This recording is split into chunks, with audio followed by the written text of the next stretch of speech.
होलिका दहन का जो पावन पर्व है ये कहा जाए तो अहंकार के ऊपर भक्ति की विजय का प्रतीक है।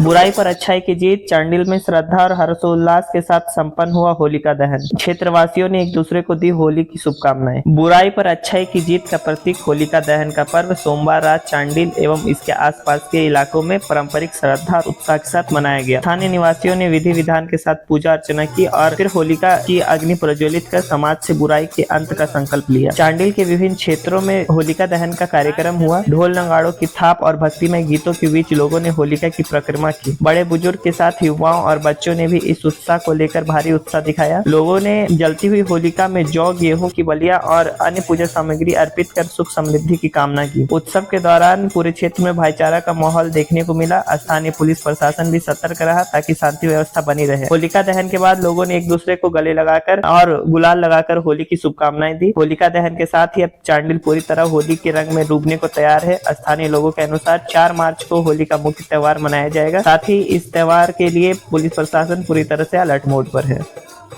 यहाँ पे होलिका दहन हुआ है तो इसके पीछे में क्या रिचुअल्स है थोड़ा बताइए। देखिए, ये होलिका दहन का जो पावन पर्व है ये कहा जाए तो अहंकार के ऊपर भक्ति की विजय का प्रतीक है। ये हिरण्यकश्यप की बहन जो थी होलिका, वो भक्त प्रहलाद को नुकसान पहुंचाना चाहती थी।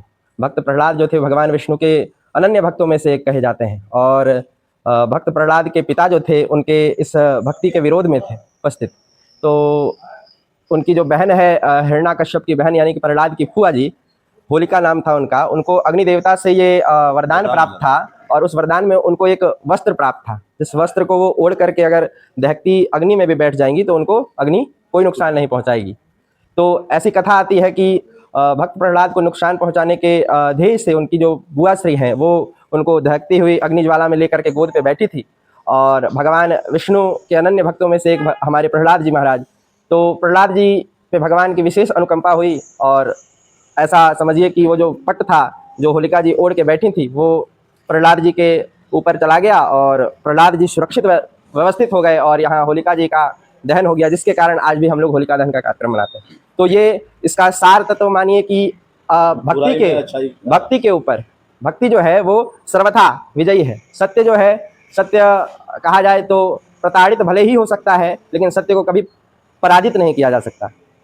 तो जय शंकर। मतलब बुराई पे अच्छाई की जीत। बिल्कुल बिल्कुल, अहंकार एक तरीके से देखा जाए कि होलिका को ये अहंकार था कि हमको जो वरदान प्राप्त हुआ है इससे हम भक्तों के ऊपर भी अपना जो अहंकार है, अपनी जो सत्ता है वो चला सकते हैं। लेकिन ये समझिए कि भगवान ऐसा होने नहीं देते। भक्तों का भगवान कभी भी उनको नुकसान पहुंचाने नहीं देते, भले ही उन्होंने ही वरदान क्यों ना दिया हो।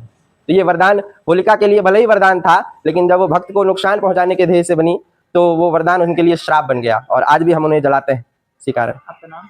हमारा नाम रोहित कुमार तिवारी हुआ। श्री ओमकारेश्वर महादेव मंदिर के सेवक हैं।